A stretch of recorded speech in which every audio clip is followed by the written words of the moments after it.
Okay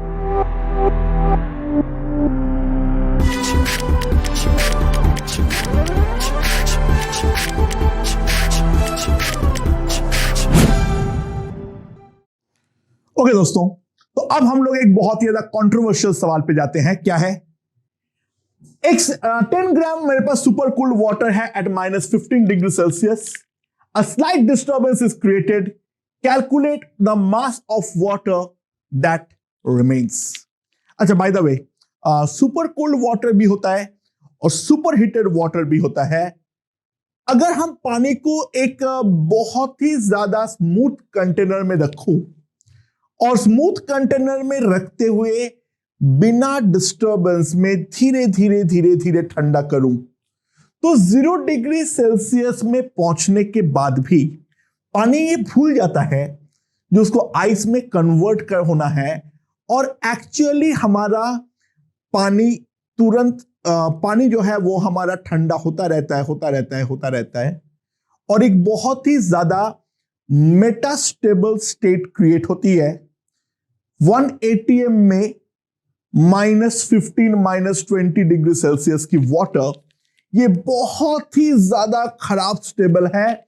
हल्का सा disturbance, थोड़ा सा अगर हम मान लो कंटेनर को हिला दिए या फिर कंटेनर को स्क्रैच किए या फिर एक छोटा सा आइस का ड्रॉपलेट मारे, खट, तुरंत पानी जो है वो वापस अपना फ्रीज कर जाएगा और वो आइस में कन्वर्ट हो जाएगा। ठीक है, लेकिन डेफिनेटली 0 डिग्री सेल्सियस से कम टेम्परेचर का आइस क्रिएट करना डेफिनेटली हमारा वाटर क्रिएट करना डेफिनेटली हमारे लिए संभव है। एंड सिमिलरली 100 डिग्री सेल्सियस के ऊपर का वाटर भी बनता है। अगर हम एकदम केयरफुली वाटर को गर्म करें तो 100 डिग्री पे वो भूल जाता है जो उसको स्टीम बनाना है। वाटर का टेम्परेचर जो है वो 100 डिग्री से भी ज्यादा पहुंच जाता है। बाय द वे, ध्यान देना, 100 डिग्री सेल्सियस का स्टीम ज्यादा खतरनाक है as compare to 100 degree Celsius के वाटर, क्योंकि उसके अंदर भर भर के लेटेंट हीट होता है। अगर मान लो स्टीम हमारे हाथ पे लगे 100 डिग्री का और वाटर लगे, तो जो बर्न होगा वो स्टीम के कारण, उसके लेटेंट हीट के कारण डेफिनेटली ज्यादा होगा। एंड सिमिलरली जो हमारा वाटर है वो वाटर भी वाटर 0 डिग्री सेल्सियस का वाटर है और 0 डिग्री सेल्सियस के आइस है, तो कोल्ड बर्न जो है वो 0 डिग्री सेल्सियस के आइस बेटर तरीके से दे पाएगा, क्योंकि उसके अंदर भी लेटेंट हीट के जो डिफरेंस है वो हमें मिलने वाला है। खैर, कहानी बाद में करते हैं, पहले इस वाले क्वेश्चन को देखते हैं। कंट्रोवर्शियल इन द सेंस, इस क्वेश्चन का 2 सॉल्यूशन है। मैं दोनों सॉल्यूशन एक एक करके डिस्कस करता हूं। क्या है? जो पहला सॉल्यूशन है उस पर ध्यान दो।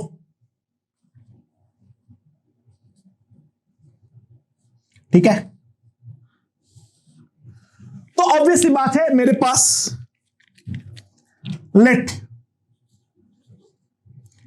x gram water freezes. ठीक है, सो फाइनल टेम्परेचर तो डेफिनेटली 0 डिग्री सेल्सियस है। तो 10 ग्राम सुपर कूल्ड वाटर जो है वो जो -15 डिग्री सेल्सियस में है वो तुरंत फ्रीज कर जा रहा है और 1 ग्राम वाटर फ्रीज कर जा रहा है, और बाकी जो 10 - x ग्राम है वो हमारा वाटर में बच जा रहा है। तो फाइनली मुझे मिल रहा है x gram ice eight 0 degree Celsius plus 10 - x gram water at 0 degree Celsius. ठीक है, अच्छा, जैसे ही x ग्राम वाटर जो हमारा फ्रीज करेगा उसके करस्पॉन्डिंग जो फ्रीज करने पर डेफिनेटली हीट रिलीज होगा and that will be equals to 80x calorie. ये हीट हमारा रिलीज होगा और वो हीट जो रिलीज होगा वो एब्जॉर्ब करेगा क्योंकि वो जो डेफिनेटली हमारे पास है राइट नाउ, मेरे पास क्या है, ये वाला हीट रिलीज करते हुए मेरे पास राइट नाउ है x gram ice at -15 degree Celsius and 10 minus x gram water at -15 degree Celsius. इन दोनों का टेम्परेचर को बढ़ा के हमें डेफिनेटली 0 पर लेकर आना है। सो ऑब्वियसली बात है, कितना x ग्राम आइस अगर माइनस पढ़ना से 0 पे जा रहा है तो हीट एब्जॉर्ब कितना होगा, delta Q absorbed will be simply equals to कितना x आइस का specific heat 0.5 into 15 plus 10 minus x into 1 into 15। तो मैं अगर देखूं it will be 15 into 10 minus x by 2, यह आ जाएगा मेरे पास। And delta Q release must be equal delta Q absorbed. तो इन दोनों को अगर मैं साथ में देखूं, so 80x will be equals to 150 minus 15x by 2। तो मेरे पास कितना आ जाएगा, इसको इधर ले आओ, 80 plus 15 by 2 x is equals to 150। तो ये कितना हो जाएगा 175। तो x कितना आ जाएगा 300 बाई 175 ग्राम। एंड इसको अगर मैं थोड़ा सा काटपीट करूं, चलो किससे काटा जाए, 25 से काट देता हूं, ठीक है। तो 25 से इसको काटता हूं तो ऊपर 12 और नीचे आ जाएगा 7, ठीक है। 12 by 7 that is 1.7 gram approximately. तो सिंपल सी बात है, हमें जो फाइनली मिलेगा 1.7 ग्राम आइस एंड जो बाकी बचा हुआ है वो 8.3 ग्राम वाटर। और ये दोनों के दोनों जो होने वाला है वो हमारा 0 डिग्री सेल्सियस पे रहने वाला है। That is the first solution. लेकिन एक दूसरा सॉल्यूशन भी दिया जाता है, ध्यान देना।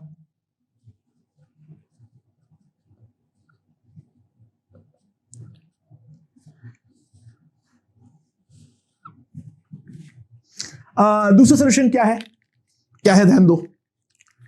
अच्छा, क्या है इसमें, 10 ग्राम वाटर -15 डिग्री सेल्सियस, ठीक है। उसको मैं कन्वर्ट कर लेता हूं 10 ग्राम आइस में, सॉरी 10 ग्राम वाटर में एट 0 डिग्री सेल्सियस, ठीक है।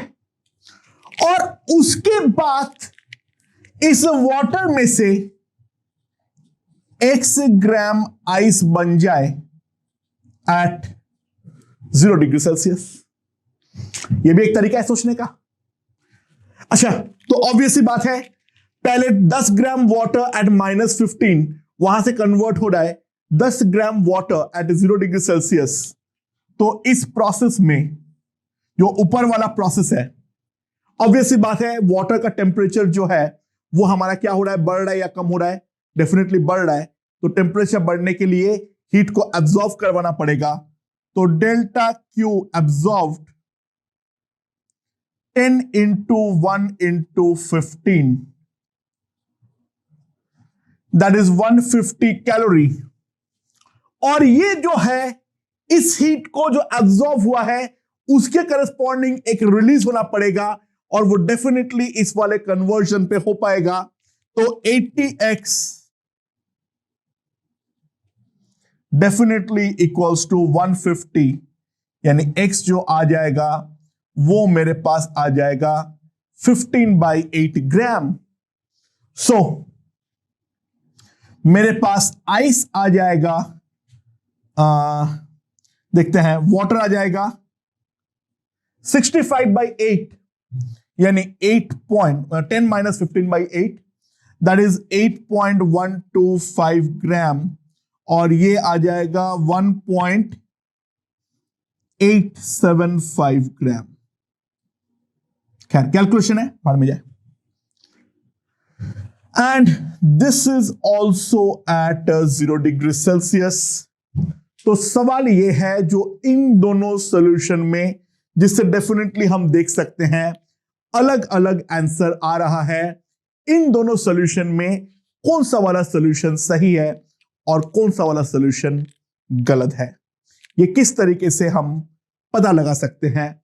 अब ध्यान दो, मेन प्रॉब्लम मुझे सेकेंड वाले सॉल्यूशन पे नजर आ रहा है। ये जो पूरा का पूरा एनालिसिस है, मुझे यही वाला एनालिसिस गलत नजर आ रहा है। वाटर का फ्रीजिंग जो है वो इंस्टेंटेनियस है। वाटर ऐसे नहीं होगा जो पहले वो 0 डिग्री पे आएगा और फिर फ्रीजिंग होगा। पहले फ्रीजिंग बाद में टेम्परेचर में बदलाव, ना कि पहले टेम्परेचर में बदलाव बाद में फ्रीजिंग। जो मेटास्टेबल वाटर है वो इंस्टेंटली खट से तुरंत आइस में कन्वर्ट होगा, यानी फ्रीजिंग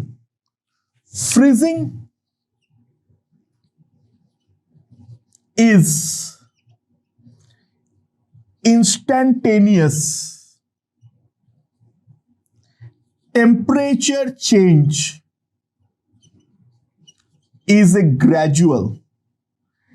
ऐसा नहीं है जो पहले टेम्परेचर बदलेगा और फिर हमारा वहां पर फ्रीजिंग होने वाला है, ऐसा नहीं है।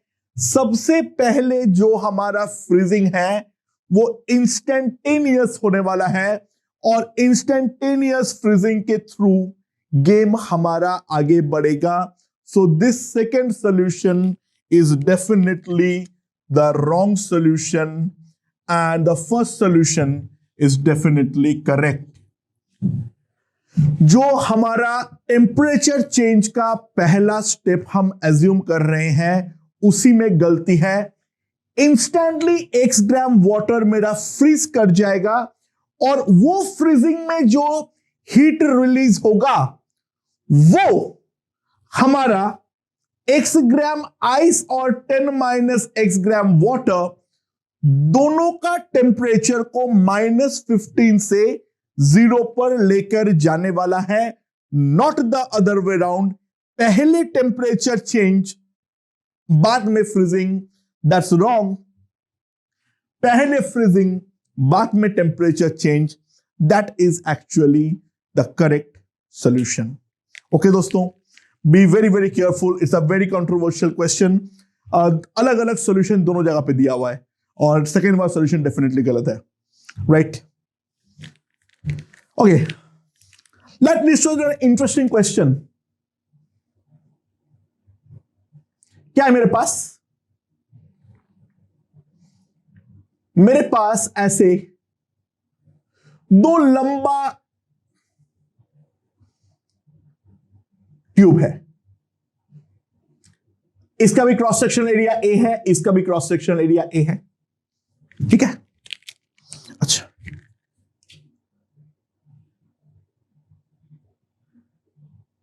यहां पर मेरे पास है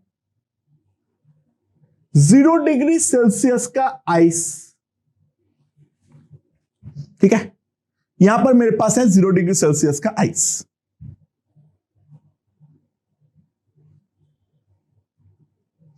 चलो -6 डिग्री सेल्सियस ले लो, कोई दिक्कत नहीं है, तो क्वेश्चन को थोड़ा और रोमांचक बनाते हैं। और यहां पर मेरे पास है θ डिग्री सेल्सियस का वाटर।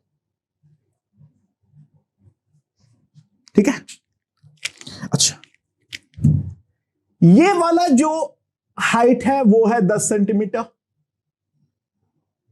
और जो कि इधर का भी हाइट है,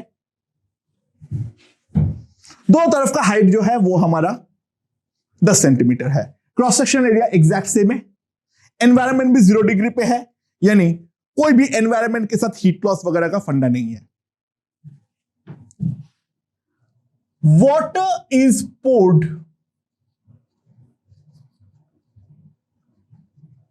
into आइस। वाटर को उठा के मैंने आइस के अंदर पोर कर दिया। Equilibrium is allowed to attain. Equilibrium is allowed to attain, right? So finally, final height of the stem is equals to 19.5 centimetre. यानी ये दोनों का स्टेम का जो टोटल हाइट है वो मुझे मिला है 19.5 सेंटीमीटर। Calculate theta.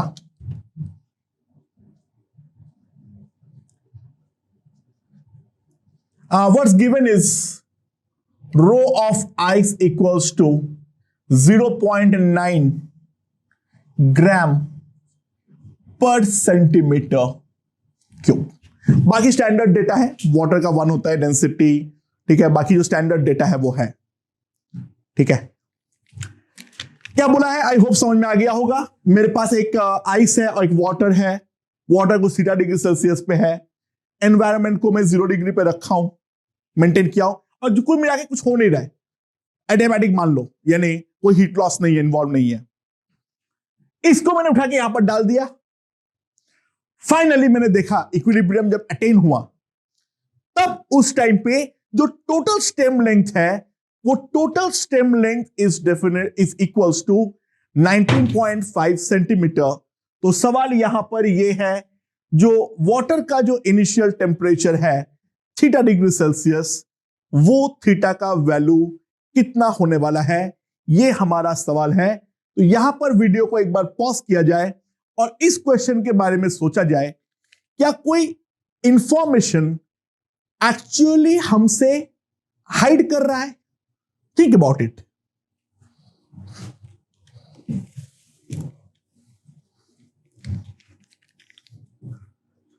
ओके, ध्यान दो, क्या है यहां पर मेरे पास?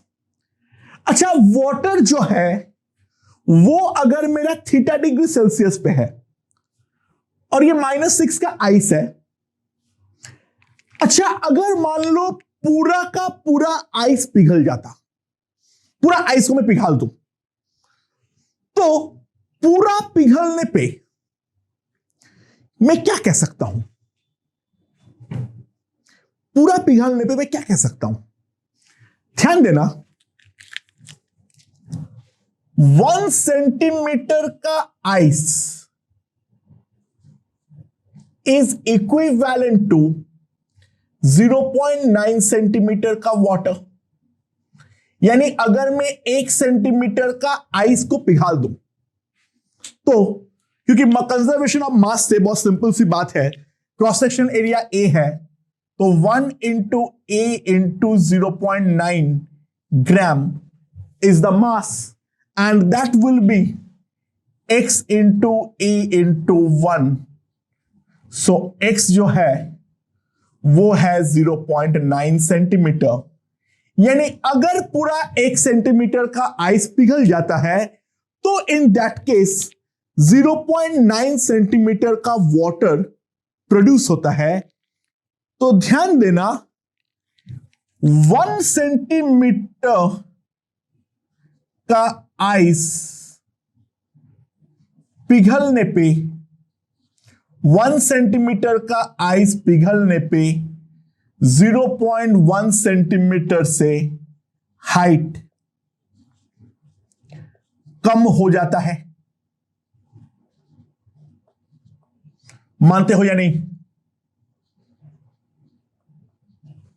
अगर 1 सेंटीमीटर का आइस पिघल जाता तो हाइट में जो कमी आती वो मेरा 0.1 सेंटीमीटर की आती। तो अगर पूरा पिघल जाता तो 0.1 इंटू 10 टोटल 1 सेंटीमीटर की कमी आती, बट कमी जो आई है 20 के बदले 19.5 ही हुआ है, 0.5 सेंटीमीटर की तो कमी आई है, हाँ कि ना। 20 सेंटीमीटर का आइडियल हाइट होना चाहिए था। अगर कोई कन्वर्जन नहीं होता तो इन दैट केस अगर 19.5 ही हुआ है तो डेफिनेटली 0.5 सेंटीमीटर की कमी हुआ है, तो delta H 0.5 centimetre, that implies 5 centimetre का आइस गया। 5 सेंटीमीटर का आइस जो है वो हमें टाटा बाय बाय बोलते हुए चला गया। तो ऑब्वियस सी बात है पूरा आइस नहीं पिघला है, मेरे पास आइस और वाटर दोनों हैं, और आइस और वाटर दोनों इक्विलिब्रियम में साथ में एग्जिस्ट कर रहा है। इसका सिंपल सी बात है, एक ही इंप्लीकेशन है, वो ये है हमारा फाइनल टेम्परेचर कितना है। Final temperature is simply equals to 0 degree Celsius. हमारा जो फाइनल टेम्परेचर है वो सिंपली 0 डिग्री सेल्सियस है। तो ध्यान दो, अगर 5 सेंटीमीटर का आइस पिघल गया है, ऑब्वियस सी बात है पूरा का पूरा 10 सेंटीमीटर का आइस डेफिनेटली हमारा -6 से 0 पर गया तो है। तो 10 into A into 0.9, that is the mass, right? ये मास है, into 0.5 into 6, टेम्परेचर बड़ा है, plus 5 into A into 0.9, that's the mass, into 80, इतना हीट अब्सॉर्ब हुआ है, और वो हीट डेफिनेटली प्रोवाइड किया है ये वाला मेरा water, so that will be equals to 10A into 1 into theta. I hope this part is understood, right. तो अब हम थीटा कैलकुलेट कर लेते हैं, काफी आसान है। सो A इज गॉन, सो यहां पर मेरे पास कितना आ जाएगा, दिस इज 3, सो राइट, ये 3 है, ये 2.7 है, 10 इंटू 2.7 इज 27, प्लस ये हो जाएगा मेरे पास कितना 72, 360, that is equals to 10 theta, so theta equals to 36 plus 2.7, so theta equals to 38.7 degree Celsius. तो ये है हमारा initial temperature of the water. Main trick जो था इस क्वेश्चन में वो इस 19.5 में था। पहली बात तो ये समझना था जो कितने हाइट का बर्फ पिघलना था, और ये भी साथ में समझना था जो पूरा बर्फ जो है वो हमारा नहीं पिघला।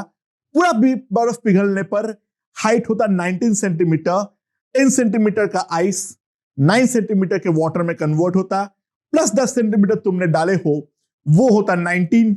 अच्छा, ऑब्वियस सी बात है अगर हाइट 20 से ज्यादा आ रहा है मतलब कुछ वाटर फ्रीज किया है, अगर हमारा हाइट 20 से कम आ रहा है मतलब डेफिनेटली हमारा कुछ कन्वर्जन आइस टू वाटर हुआ है, और अगर 19 आ गया है तो इन दैट केस हम फाइनल टेम्परेचर कुछ नहीं बोल सकते हैं, क्योंकि पूरा का पूरा पानी बन गया है, और पूरा पानी बन जाने के बाद फाइनल टेम्परेचर क्या होगा हम उसके बारे में कोई कमेंट नहीं कर सकते हैं।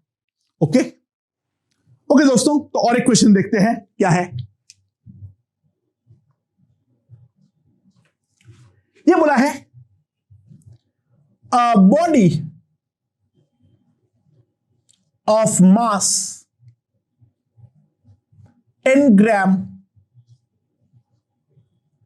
is at minus 10 degree Celsius और वहां पर वो बॉडी राइट नाउ सॉलिड है। ठीक है, okay. 20 calorie heat is added, 20 calorie heat is added. ये 20 नहीं, एक सेकेंड, चलो इसे हाँ ठीक है, 30 कैलोरी हीट इज एडेड। ठीक है, 30 calorie heat is added. Temperature rises to 5 degree Celsius which is still solid। अगर मैं इसमें 30 कैलोरी हीट डालता हूं तो भी ये बॉडी सॉलिड ही रहता है, बट टेम्परेचर बढ़ के हो जाता है 5 डिग्री सेल्सियस। ठीक है, ये पहला इंफॉर्मेशन हमें दिया हुआ है। अब उसके बाद क्या है, now if 200 calorie heat is given, 200 calorie heat is given, तो वो बनता है liquid at 10 डिग्री सेल्सियस। वो बनता है liquid at 10 डिग्री सेल्सियस। और if 260 calorie heat is given, तो वो बनता है लिक्विड एट 25 डिग्री सेल्सियस। ये इंफॉर्मेशन दिया हुआ है। अगर मैं इसको सॉलिड को 200 कैलोरी हीट देता तो 10 डिग्री सेल्सियस का लिक्विड बनता, और अगर मैं 260 कैलोरी हीट देता तो लिक्विड बनता 25 डिग्री सेल्सियस का। तो सवाल यह है, calculate specific heat of solid, specific heat of liquid और relation between latent heat and melting point. तो इस वाले क्वेश्चन को सॉल्व करने के लिए सबसे पहले मैं एक स्कीमेटिक डायग्राम ड्रॉ कर लेता हूं, जिससे और बढ़िया समझ में आएगा हमें। तो क्या है, ध्यान दो।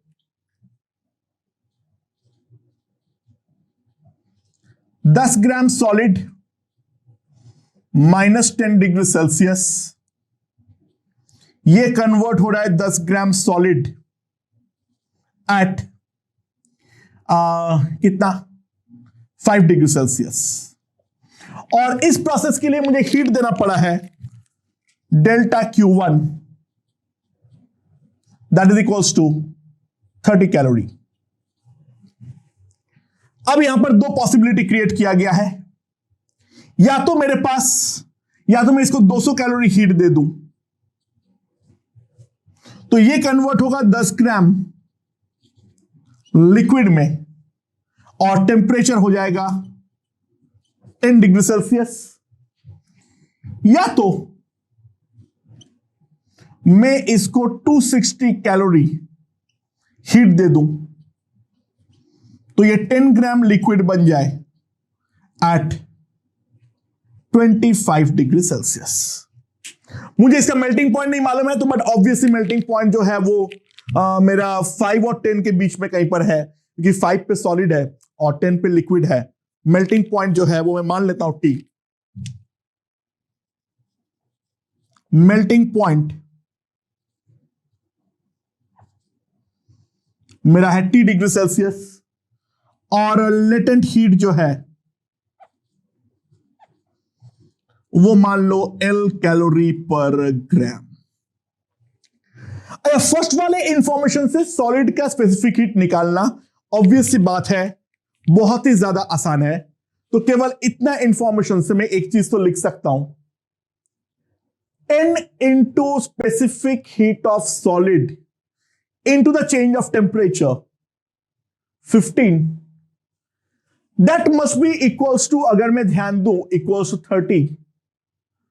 तो जो सॉलिड का स्पेसिफिक हीट है वो मेरे पास डायरेक्टली आ जाएगा 0.2 कैलोरी पर ग्राम डिग्री सेल्सियस। तो सॉलिड का स्पेसिफिक हीट निकालना ऑब्वियसली काफी ज्यादा आसान होने वाला है, राइट? अच्छा, अगर मान लो उसके बाद लिक्विड का निकालना हो तो लिक्विड के निकालने के लिए मुझे इक्वेशन बनाने की रिक्वायरमेंट नजर आ रही है? एक्चुअली नहीं आ रही है। ध्यान दो, मैं ये तो बोल सकता हूं ना, यहां से यहां डायरेक्ट जाऊं या ऐसे जाऊं, फर्क तो नहीं पड़ता है। तो सिंपल सी बात है, अगर 260 इस काम पे लग रहा है तो 200 अगर इस काम पे लग रहा है तो ये वाले काम के लिए सिंपली 260 माइनस 200 यानी 60 कैलोरी का रिक्वायरमेंट होगा। यानी 10 ग्राम लिक्विड उसको 10 डिग्री सेल्सियस से बढ़ा के 25 डिग्री करने के लिए हमें 60 कैलोरी हीट की रिक्वायरमेंट पड़ेगी। तो सिंपल सी बात है, 10 into specific heat of liquid, temperature difference 15 will be equals to 60। तो स्पेसिफिक हीट ऑफ लिक्विड हो जाएगा 0.4 कैलोरी पर gram degree Celsius, right? Okay, now the last part, latent heat और मेल्टिंग पॉइंट में रिलेशन। कुछ फर्क नहीं पड़ता है, दोनों में से कोई एक पकड़ लो। मैं ये वाला पकड़ रहा हूं, ठीक है? जबरदस्ती हाई टेम्परेचर तक क्यों करूंगा, कैलकुलेशन लंबा पड़ेगा। तो मेल्टिंग पॉइंट है T। तो पहले 10 ग्राम सॉलिड को 5 डिग्री सेल्सियस से हमें कहां तक लाना है? T तक। तो 10 into the specific heat of solid, that is into 2 into T minus 5 plus ये 10 ग्राम सॉलिड को 10 ग्राम लिक्विड में कन्वर्ट करना है, 10 इंटू L प्लस मेरे पास क्या आएगा? 10 ग्राम लिक्विड को 10 डिग्री तक पहुंचाना है from T and that must be equals to, मैं सिंपली बोल सकता हूं 200 calorie. So that must be equals to 200। मैंने क्या किया? 10 ग्राम सॉलिड को 5 से चालू करके मेल्टिंग पॉइंट तक पहुंचानी है, उसके बाद 10 ग्राम को पिघालनी है, फिर 10 ग्राम लिक्विड को T से 10 तक पहुंचानी है, और उसके लिए हमें जो टोटल हीट का रिक्वायरमेंट आया है वो है 200 कैलोरी। बाय द वे, इसको इस्तेमाल करके कोई फायदा नहीं है अगर इसको इस्तेमाल कर रहे हो, क्योंकि इन दोनों को साइमल्टेनियसली सब्सट्रैक्ट करके मैं इस लिक्विड निकाला हूं, तो वो दूसरा इक्वेशन ऑटोमेटिकली यूज हो चुका है। मैं 1 और 2 को यूज करूं या 1 और 2 माइनस 1 को यूज करूं, दोनों बात सेम ही है। हमें 2 इक्वेशन से 3 इक्वेशन नहीं मिलेगी, वो बेसिकली आइडेंटिटी आ जाएगी।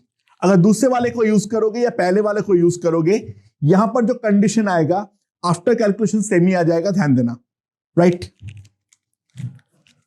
सो 2 into T minus 5 plus 10L plus 4 into 10 minus T equals to 200। तो 2T minus 10 plus 10L plus 40 minus 40 is equals to 200। तो ये कितना हो जाएगा? इसको इधर ले जाऊंगा तो मेरे पास हो जाएगा 170। So 10L minus 2T is equals to 170। So मेरे पास आ जाएगा 5L minus T is equals to 85. That's the relation between the latent heat of fusion and the melting point. So 5L minus T is simply equals to 85. I hope this question is understood. चलो और एक question देख लेते हैं जल्दी से।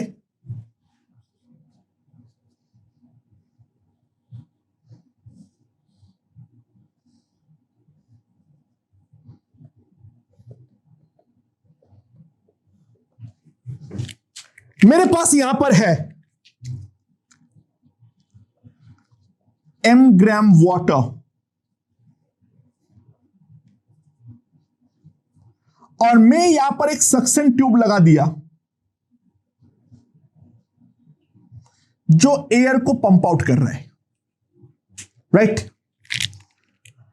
जैसे जैसे मैं एयर को पंप आउट करूंगा, ठीक है, जैसे जैसे मैं एयर को पंप आउट करूंगा तो अंदर का प्रेशर कम होता जाएगा। इनिशियली जो मेरा वाटर है वो 0 डिग्री सेल्सियस पे है। At a very low pressure 0 degree Celsius पे वाटर साइमल्टेनियसली फ्रीज भी करता है और बॉयल भी करता है, यानी वाटर हमारा एवापोरेट होकर निकल जाएगा और वाटर हमारा फ्रीज भी करेगा।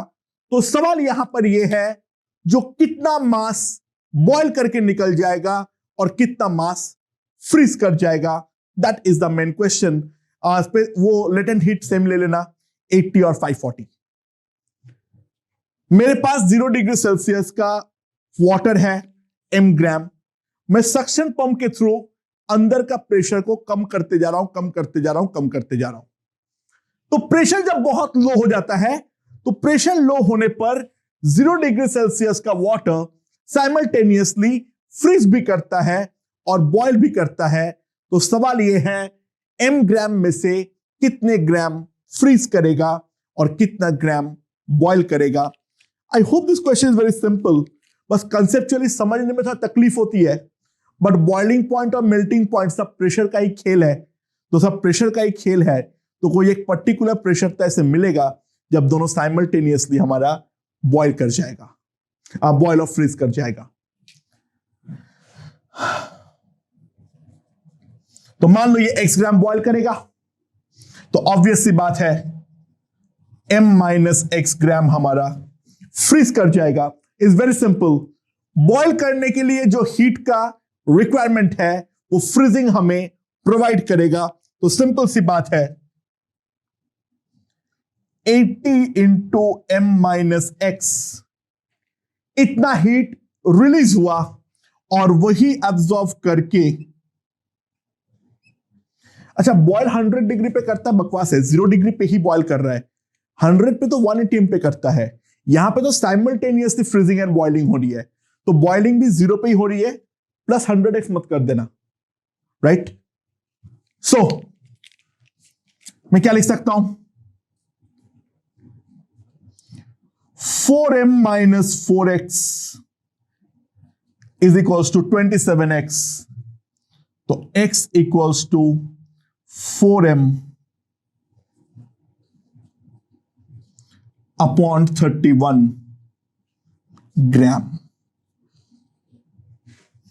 तो बेसिकली इतने ग्राम हमारा क्या हो जाएगा, बॉयल कर जाएगा, और बाकी जो है हमारा बचा हुआ जो है m माइनस दिस, यानी 27/31m, ये हमारा फ्रीज कर जाएगा, and this part will definitely boil. Okay, so now that leads us to the last question regarding this concept of phase change. ठीक है,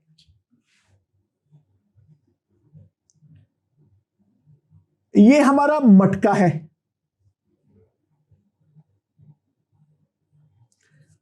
मटके में स्टार्टिंग में कुछ पानी था,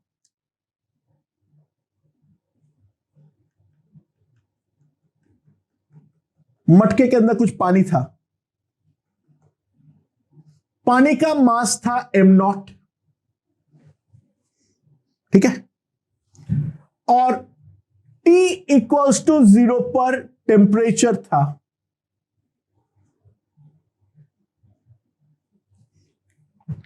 अच्छा, मटके में तुमने देखे होंगे जो पानी रखने पे वो ठंडी हो जाती है, वो क्यों होती है, क्योंकि मटके के साइड में बहुत छोटे छोटे छोटे छोटे पोर्स होते हैं, उन पोर में से पानी बाहर आता है, उन पोर में से पानी बाहर आता है और फिर वो वेपोराइज कर जाता है। पानी बाहर आता है और फिर वो वेपोराइज कर जाता है। देखो ध्यान दो, जो मटके का प्रिंसिपल है और जो हमारा स्वेटिंग का प्रिंसिपल है वो दोनों सेम ही है। स्वेटिंग इज बेसिकली बॉडी का नेचुरल डिफेंस मैकेनिज्म है अगेंस्ट जो हमारा बॉडी गर्म होने से बचाने के लिए। बेसिकली हमारा स्किन जब गर्म होता है तो तब स्वेट बाहर आता है, और स्वेट जैसे ही बाहर आएगा तो ऑब्वियस सी बात है वो स्वेट वेपोराइज भी करेगा, और जो वेपोराइजेशन के लिए लेटेंट हीट का रिक्वायरमेंट है वो हमारा बॉडी के स्किन में से प्रोवाइड होगा, एंड स्किन में से प्रोवाइड होने के कारण स्किन जो है वो हमारा ठंडा हो जाएगा। तो हमारे बॉडी को ठंडा रखने का जो मैकेनिज्म है वो बेसिकली स्वेटिंग है। तो एग्जैक्टली मटके भी उसी प्रिंसिपल पे काम करेगा। तो यहां से वो वेपोराइज करेगा। Rate of vaporisation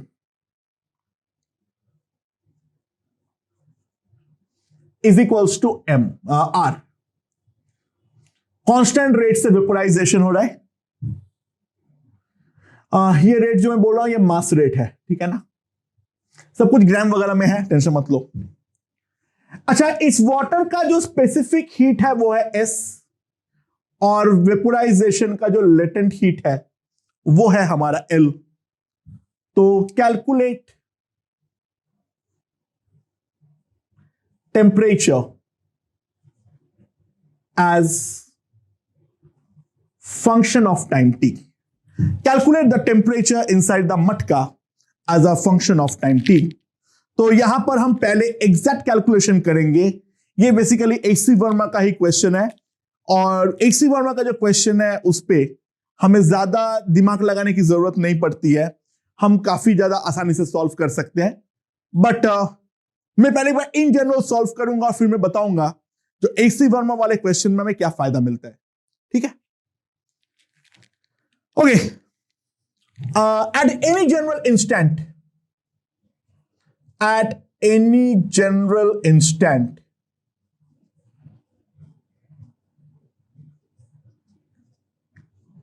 mass of water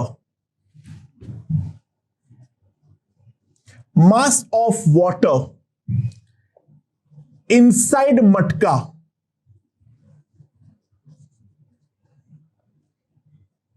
मान लो है m। अच्छा, ऑब्वियसली बात है m का वैल्यू कितना होगा, it will be simply equals to m naught minus R T, and temperature जो है वो है मेरा T।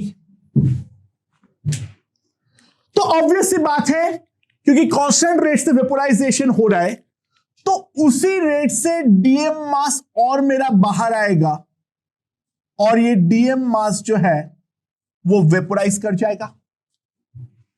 और इसका वेपोराइजेशन के लिए जो हीट का रिक्वायरमेंट है dq, जो that is equals to dm into L, that has to be provided by matka water.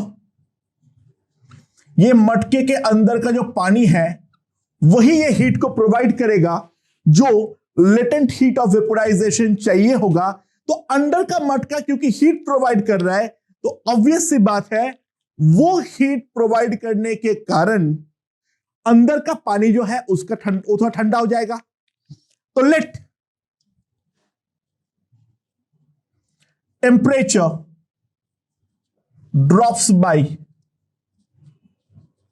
dt। So dq मैं सिमिलरली लिख सकता हूं ms इंटू dt मैग्नीट्यूड वाइज, हाँ कि ना। So dm into l must be equals to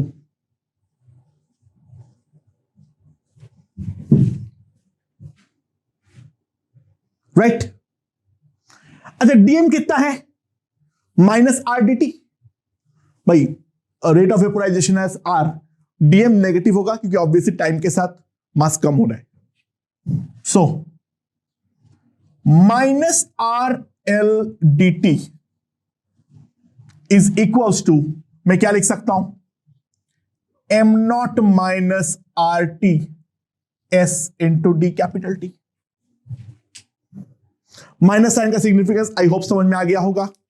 जैसे जैसे मेरा टाइम बढ़ेगा मेरा टेम्परेचर कम होगा, या फिर ऐसे भी सोच सकते हो जैसे जैसे टाइम बढ़ेगा मेरा मास जो है वो हमारा कम हो जाएगा। तो DM has to be negative, right. So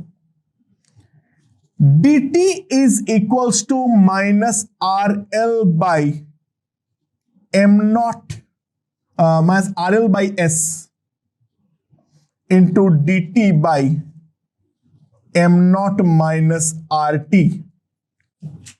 So now if I integrate at t equals to 0, the temperature was T naught. And at T, the temperature is T. तो मेरे पास क्या आ जाएगा, ये तो सिंपल इंटीग्रेशन है, T minus T not.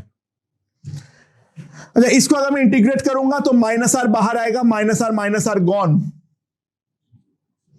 L by S L N M naught minus R T from 0 to t, राइट। तो मेरे पास क्या आ जाएगा, t minus T naught, minus को वापस अंदर डाल दो।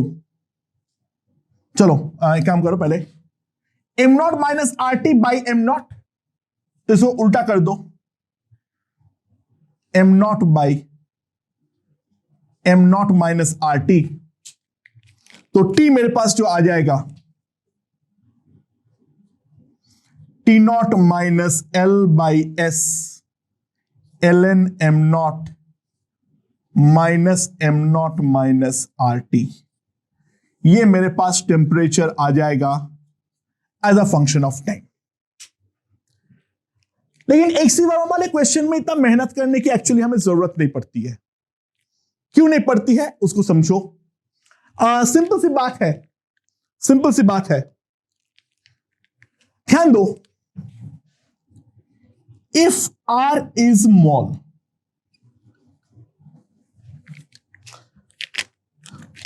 देखो T में क्या लिख सकता हूं, T naught plus L by X L N this by this, यानी 1 minus R T by M naught L N 1 minus R T by M naught. और ध्यान देना एक चीज, L N 1 plus x is approximately x if x is small. तो इसको small assume करते हुए मैं सिंपली लिख सकता हूं t equals to T naught minus R L by M naught S into T. तो एक से हमारे क्वेश्चन में ये अप्रोक्सीमेट फॉर्मूले से भी काम चल जाता है, जो हम अलग तरीके से भी निकाल सकते थे ओरली। इनफैक्ट ध्यान देना, अगर आर स्मॉल दिया हुआ है तो बहुत ज्यादा फायदा है। कैसे? आर वेरी स्मॉल है तो मास एम नॉट को मैं प्रैक्टिकली कांस्टेंट मान सकता हूं। तो टी टाइम में कितना मास बाहर निकलेगा जो कि वेरी वेरी स्मॉल है, आर इंटू टी। उसके लिए कितना हीट का रिक्वायरमेंट हो जाएगा, सिंपली ध्यान दो, it will be simply are T into L. हाँ कि ना, टी टाइम में कितना हीट बाहर निकल जाएगा, आर इंटू टी। तो कितना हीट बाहर निकलेगा, आर टी इंटू एल, और वो हीट प्रोवाइड करेगा अंदर का मास।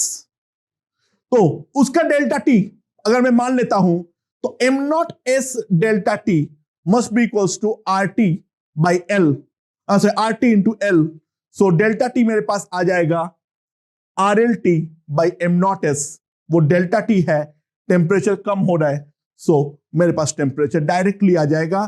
तो ऐसे वाले क्वेश्चन में हमें इतना इंटीग्रेशन करने का रिक्वायरमेंट ही नहीं थी, सिंपली अंदर का मास को कांस्टेंट मान लो, then you are done. RLT is the amount of heat required for evaporation. वो प्रोवाइड करेगा अंदर का मास, स्पेसिफिक हीट एस है, तो उस कारण पे टेम्परेचर का जो ड्रॉप होगा that will be equals to delta T मान लेता हूं। तो M naught S delta T must be equals to R L small T. So delta T मेरे पास आ जाएगा R L small T by M naught S. Temperature उतने से कम होगा तो final temperature will be initial minus delta T. We are done. ठीक है, लेकिन अगर आर स्मॉल नहीं बोला हुआ है तो इन दैट केस हमें ये पूरा इंटीग्रेशन करना पड़ेगा। हमारे पास इसके अलावा और कोई ऑप्शन नहीं है। तो फेस चेंज के रिगार्डिंग बहुत सारे क्वेश्चंस देखे हमने इस प्रोफाइल के। अब हमारा बस एक ही चीज बच गया छोटा सा, वो है जो मैकेनिकल इक्विवेलेंट ऑफ हीट है, हम उसके रिगार्डिंग क्वेश्चंस किस तरीके से सॉल्व करेंगे वो एक बार देख लेते हैं। वो बेसिकली मैकेनिक्स के क्वेश्चन है, मैं 3-4 कराऊंगा जो कि एक बेसिक आइडिया लग जाए, और उसके बाद फिर मैं और उस चीज में दिमाग नहीं लगाऊंगा, क्योंकि वैसा पूरा मैकेनिक्स को मैं कैलोरीमेट्री में इंक्लूड कर सकता हूं। वैसे क्वेश्चंस करते जाने का कोई खास सिग्निफिकेंस बनेगा नहीं। ओके।